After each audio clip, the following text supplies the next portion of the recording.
Mulai dari demonstrasi di gedung PBNU, pengeroyokan rombongan kiai di Kerawang, termasuk juga ungkapan-ungkapan menyedihkan kepada kita, kiai kita, dengan bahasa yang tidak sopan. Peristiwa ini semua merangsang kita sekalian untuk segera mengambil respon tindakan yang luhur dan terukur, tidak jalan sendiri-sendiri, disertai dengan komunikasi yang baik antara kita sekalian, sebagai bentuk ketawaduan kita kepada para kiai dan PBNU. Cek, Star bodol cek, lebaran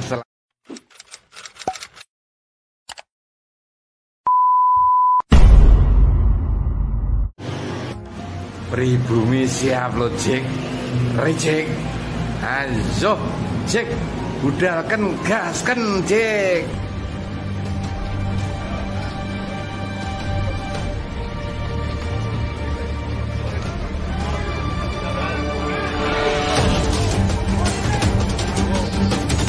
Harga mati NKRI. NKRI.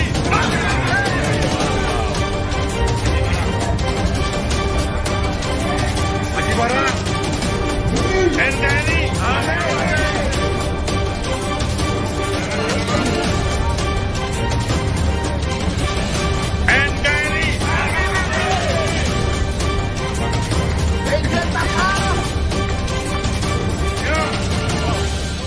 Bangsa yang kita cintai ini dibikin gaduh oleh sekelompok orang yang mengaku keturunan Nabi Muhammad Sallallahu Alaihi Wasallam, mengaku-ngaku.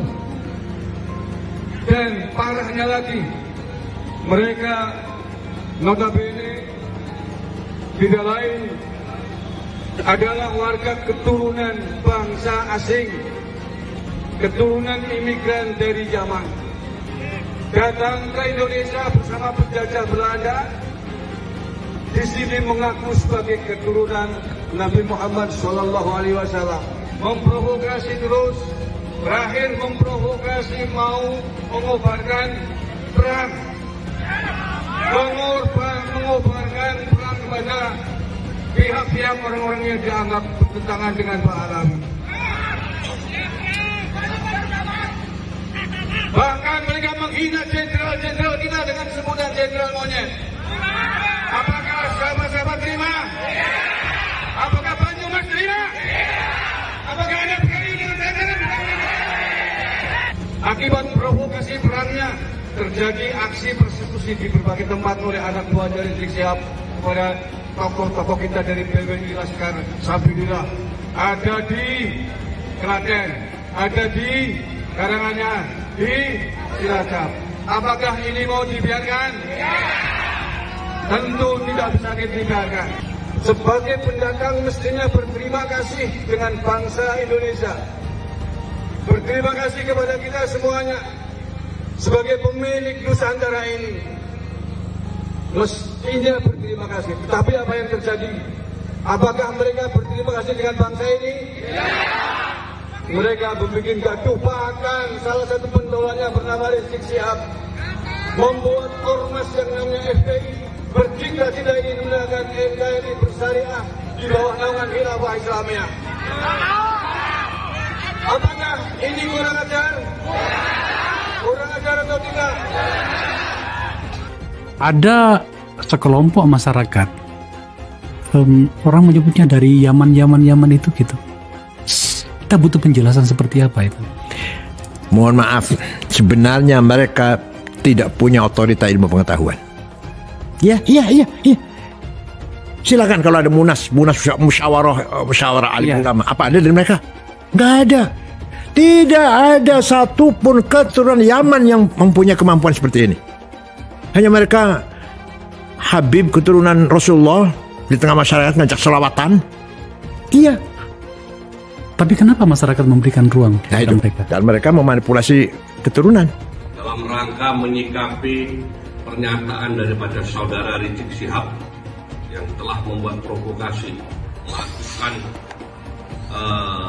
menantang kami kelompok dari Gus Abbas dan Kiai Maduddin yang menantang untuk mengajak perang. Kalau Anda memang berani datang ke Banyuwangi, temui saya. Silahkan mau ngajak apa, dan siap menghadapi tantangan Anda untuk perang.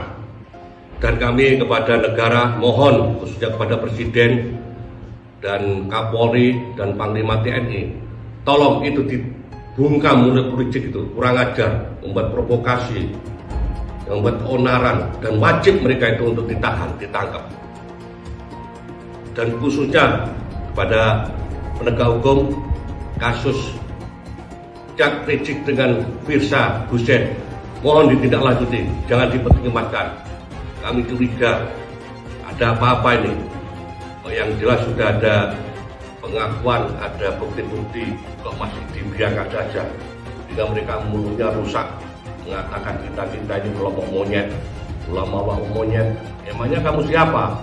Kamu kan keturunan pendatang yang dihadirkan dari negara Yaman oleh VOC Belanda.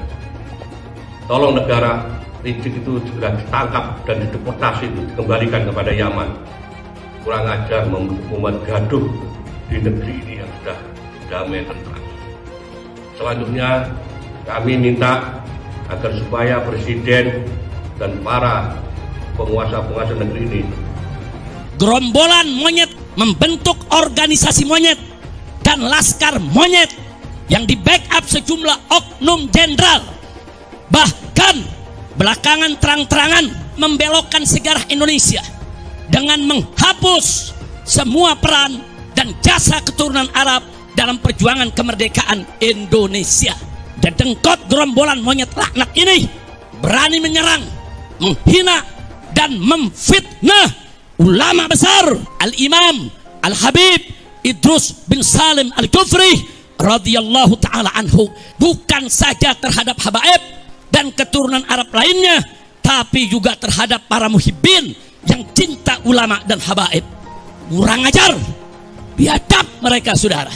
Kepada Presiden Prabowo Subianto agar segera instruksikan Panglima TNI dan Kapolri untuk secepat-cepatnya gelar operasi pembasmian gerombolan monyet. Saya serukan kepada seluruh habaib dan keturunan Arab serta para muhibbin di Indonesia yang duduk di eksekutif, legislatif maupun yudikatif agar bergerak dan bertindak secara nyata.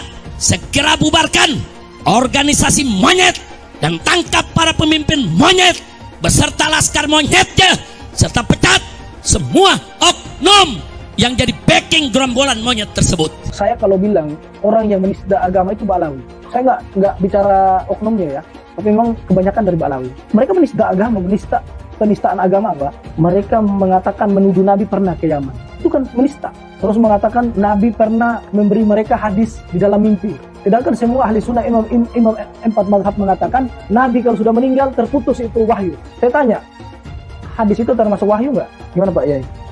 Wahyu. Jadi Nabi meninggal wahyu terputus. Tapi kan Ba'alawi mengatakan saya mimpi saya dapat hadis dua. Yang pertama hadis masalah kopi. Hadis yang kedua siapa yang mencintai Ba'alawi masuk surga. Ya ini bikin hadis palsu, membikin mengaku kami dapat hadis dari Nabi, itu menistai Nabi nggak? Itu loh. Itu menista agama itu namanya. Terus juga ada Habib yang mengatakan Muhammad itu adalah itu Allah sendiri. Itu mereka kalau mau diproses, orang-orang ini diproses, penjarakan. Ahok baru satu kali ngomong saja langsung didemo habis-habisan gitu. Jadi kalau mau penjarakan penista agama, jangan Ahok aja yang dipenjarakan, Ba'alawi juga dipenjarakan, karena mereka banyak menista agama. Jadi saya minta kepada pemerintah jangan diam aja, gitu loh. Kita dituduh sekarang memecah belah. Terus mereka yang memecah belah selama ini ngadu domba sama pemerintah, antara masyarakat, suruh pemerintah demo sana sini, meninggal orang Nusantara di jalanan, di mana-mana. Siapa yang lebih mengadu domba? Kita apa mereka? Mereka Ngaco aja bilang berpecah belah. Iya, karena dawer mereka berkurang. Alasan. Orang yang selalu membuat keonaran, tak suruh demo tiap hari nggak dibayar. Katanya untuk bela agama Islam. Kemudian orang-orang kampung kita meninggalkan pekerjaannya, meninggalkan kegiatannya, suruh demo tiap hari. Dia yang dapat duit, orang-orang kampung kita yang kerjaannya acak-acakan, ekonominya murat-marit, istrinya muring, tahu muring? Istrinya muring, ngambek marah-marah karena dia jaga warung ditinggalin, apa betul? Dia bertani, taninya macul tidak disempurnain, dia jagain pancingan lele, pancingan lelenya ditinggalin. Kenapa? Suruh demo, katanya membela agama, menurunkan antek-antek Cina, menurunkan antek-antek asing. Tapi ternyata perjuangan mereka semata-mata bukan untuk agama, bukan untuk rakyat, bukan untuk bangsa, tetapi untuk tingginya nama mereka sendiri dengan mengorbankan putra-putri Indonesia agar masa depannya acak-acakan, tetap miskin, melarat, tidak punya pekerjaan. Na'udzu. Ternyata di balik jubah dan di balik sorban Anda menyimpan hati yang sangat busuk, menyimpan adab yang sangat busuk. Begitu hinakah Kiai Nusantara di depanmu? Begitu rendahkah Kiai Nusantara di depanmu, hai para Baklawi? Sampai kalian diajak berjabatan tangan aja nggak mau. Kalian tuh di sini cuma numpang hidup, numpang makan. Hidup aja dari mereka kalian. Tapi kalian merendahkan mereka seperti itu. Adab kalian tuh di mana? Hai para Baklawi, pengaku cucu Nabi. Antara Sayyiduna wa Maulana Abdurrahman Wahid dan Rizik Syihab. Kalau kita ingin tahu bagaimana dia menantang mubahalah kepada Gus Dur dulu. Hei Gus Dur, bawa anakmu, bawa istrimu, yuk kita bermubahalah. Siapa di antara kita yang dapat langat? Kalau saya dalam kebenaran, maka kau akan mendapat lamat. Kalau kau dalam kebenaran, saya dan keluarga akan mendapat laknat. Gus Dur sudah meninggal apa belum? Gus Dur sudah wafat dan dunia menyaksikan Gus Dur wafat dalam keadaan mulia. Gus Dur wafat sebagai seorang presiden yang diiringi sampai liang kuburnya dengan penghormatan paling tinggi dari negara Republik Indonesia. Dihadiri oleh presiden dengan iringan la ilaha illallah oleh para santri. Ribut antara apa namanya itu pas pampres, antara protokol negara dengan protokol santri. Pas pampres pengennya pakai dar santri ya ilaha illallah, ngacak semuanya, pengen menghormati Gus Dur untuk terakhir kali. Ketika dia sudah ditanam, sudah didafnu, kemudian mulai dari dia itu dikubur, doa-doa suci dari masyarakat untuk dia sampai hari ini tidak pernah berhenti. Ini menunjukkan Gus Dur radhiyallahu anhu wafat dalam kemuliaan. Ketika hidup dia hidup dalam kebenaran, menegakkan kebenaran, dan ketika wafat dia wafat husnul khatimah, wafat dalam keadaan mulia. Sekarang tinggal musuhnya yang mubahalah itu.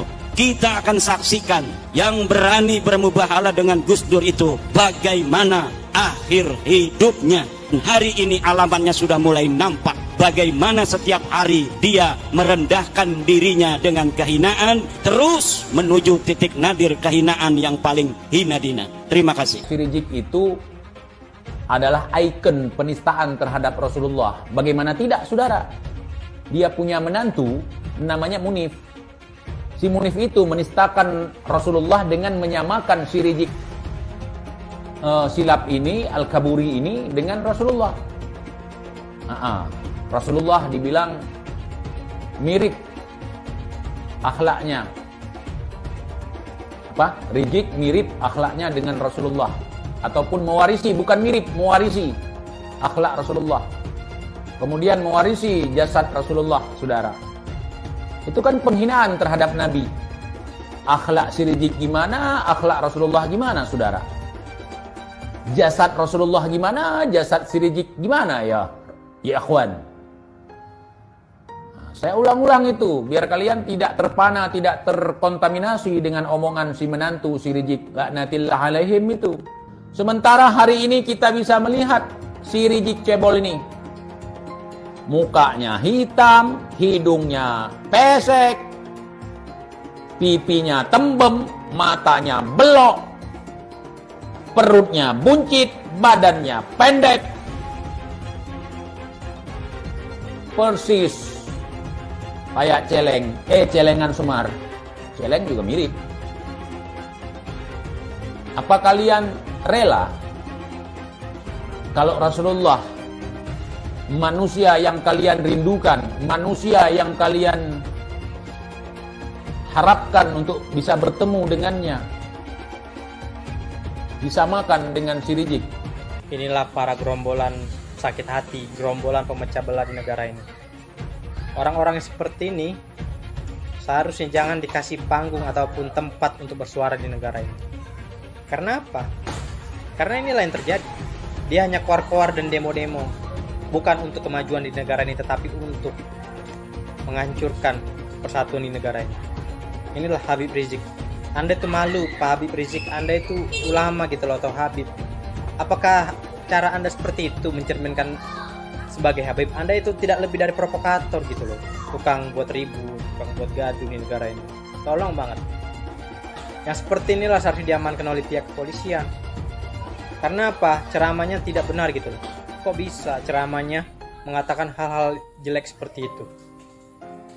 Ya kalau memang Pak Habib Rizik tidak suka di negara ini, silakan keluar. Terbuka lebar ke pintu ini untuk Pak Habib Rizik keluar dari negara ini. Jangan suka mengacaukan persatuan di negara ini. Anda itu pemecah belah gitu, tukang buat ribut di negara ini. Sangat memalukan sifat Anda itu. Habis pikir melihat tingkah laku Anda, Pak Habib Rizik. Seharusnya orang-orang seperti inilah jangan diberikan panggung untuk bersuara di negara ini.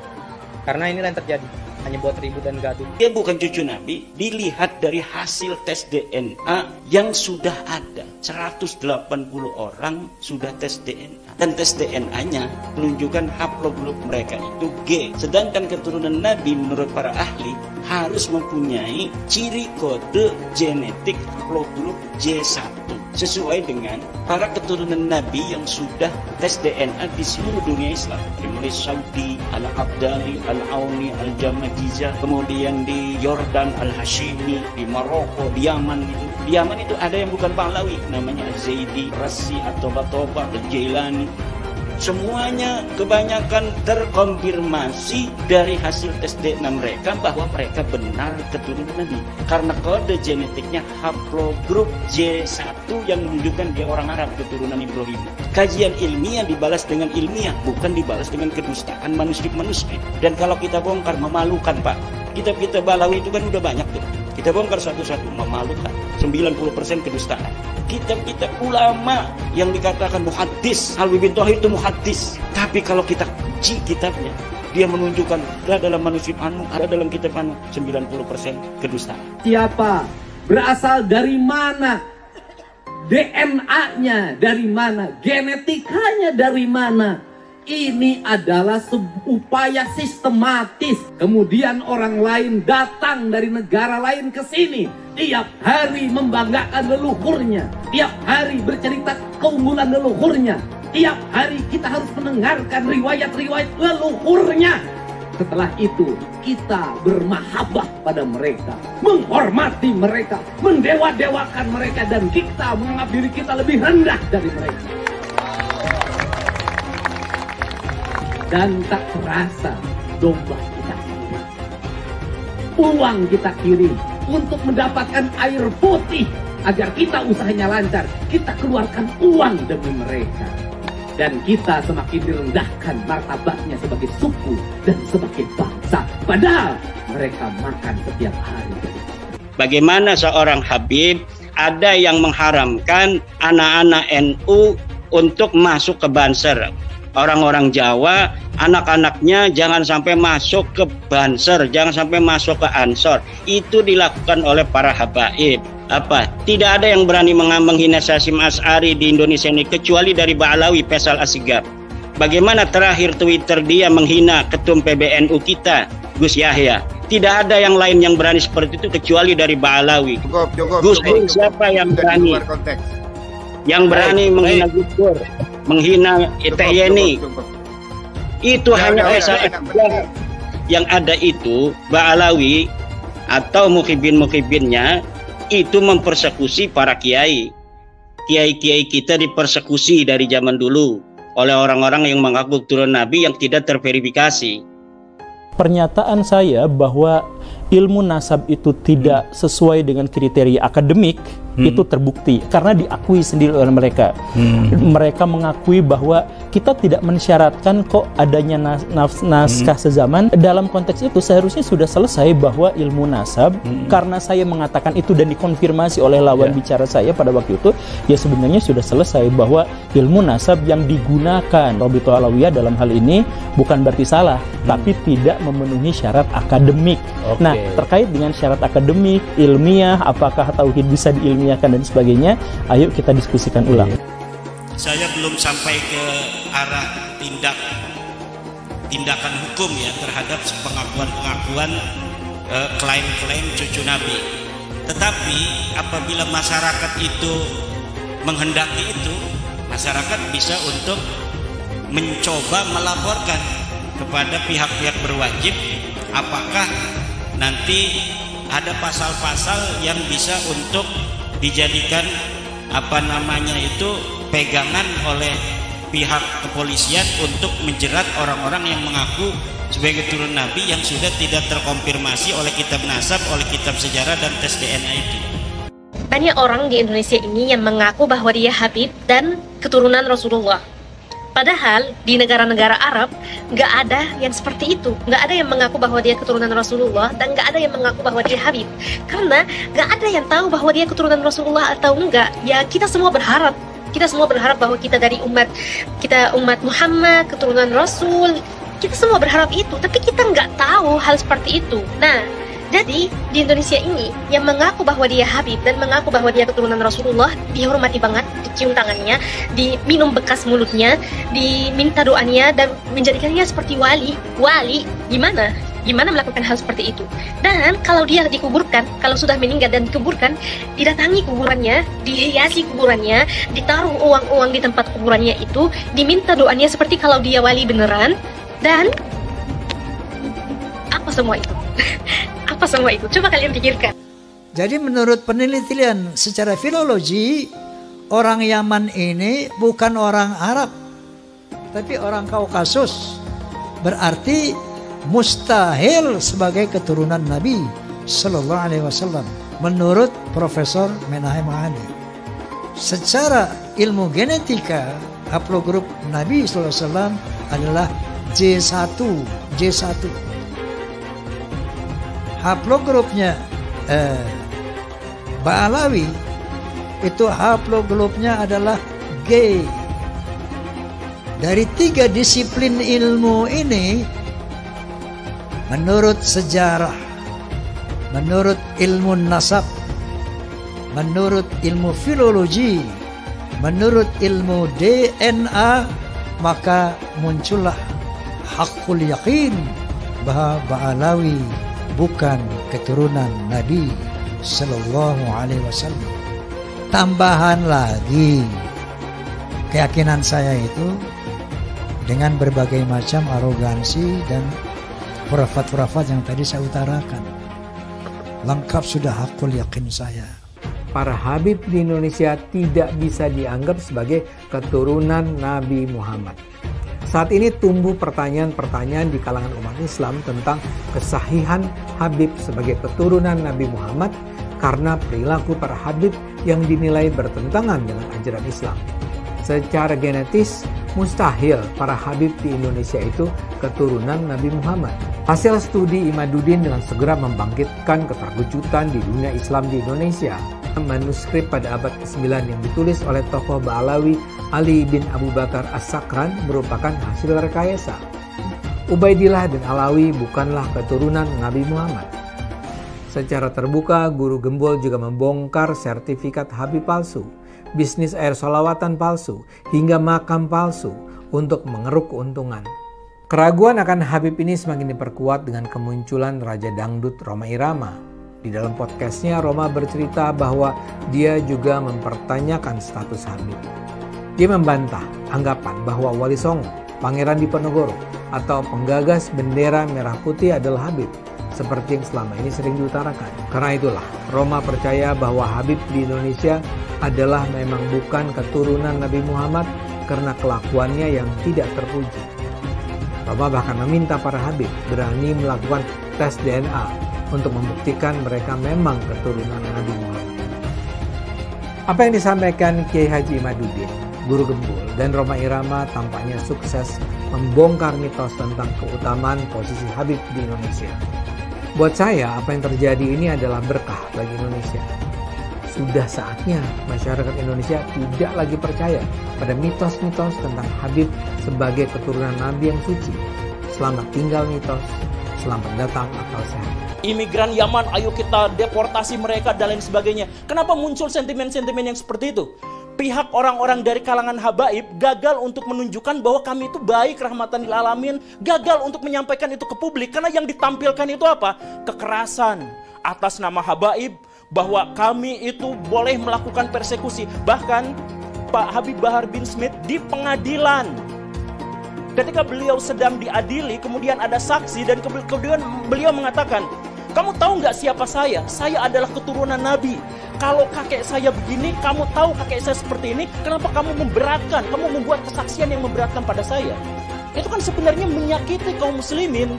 Karena ada orang yang melakukan kekerasan atas nama Nabi, diadili, tapi minta privilege. Siapa yang melakukan itu? Golongan habaib. Yang pertama kali masalah nasionalisme saya ya, rasa kebanggaan saya terhadap Indonesia itu ternodai oleh sikap-sikap beberapa habaib.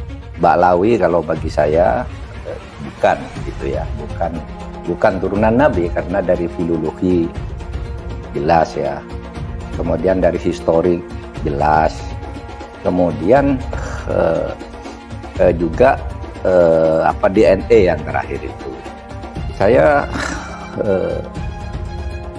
kemudian tersinggung dari itu ketika peran ulama-ulama Indonesia dan para pejuang Indonesia itu diremehkan.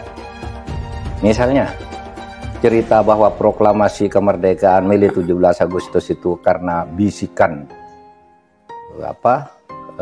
Habib tertentu kepada Bung Karno, itu kan tidak pernah ada dalam cerita itu. Tidak ada Habib, cerita Habib ini tidak pernah ada di dalam sejarah kecuali dulu menjadi Usman Yahya itu menjadi muftinya Belanda yang mengharamkan kita melawan Belanda. Justru itu Habib yang jelas itu tertulis dalam sejarah. Kalau Habib berbisik ke Bung Karno kapan? Dan tidak pernah ada cerita itu. Nah kalau sekarang lalu Habib, lalu para pejuang dihabibkan semua kan, Diponegoro, siapa lagi? Imam Bonjol. Wah itu kebanggaan orang Jawa loh, Diponegoro itu. Lalu dihabibkan. Habib dari mana? Ya Habib dari mana? Gitu. Nggak ada sejarahnya. Saya nggak tahu ya Habib siapa ya yang ikut-ikut begitu itu. Berjuang kemerdekaan Indonesia itu. Jangan lupa umat Islam di jagat raya salatnya tidak akan diterima oleh Allah Subhanahu wa taala kalau tidak mau mendoakan Habib. Umat Islam mulai gaya, mulai mengkoreksi Habibnya, mulai mengkoreksi ulama-ulama dari anak cucu Nabi Muhammad SAW. Orang yang seperti itu mirip dengan iblis. Sekarang yang bilang belajar tuh ke Habib, jangan ke yang lain supaya tidak sesat. Nah, kalau Habibnya blow on, kalau Habibnya sesat gimana? Emang nggak ada Habib yang sesat? Ada. Itu Habib yang jadi antek Belanda banyak dulu. Iya, yang jadi sahabatnya Belanda, jadi kenil, kemudian jadi informan Belanda. Habib ada. Punya kakek yang dijelek-jelekin, Habib Utsman bin Yahya, dia bilang antek Belanda. Zaman dulu itu Belanda luar biasa loh. Habib Utsman punya langkah.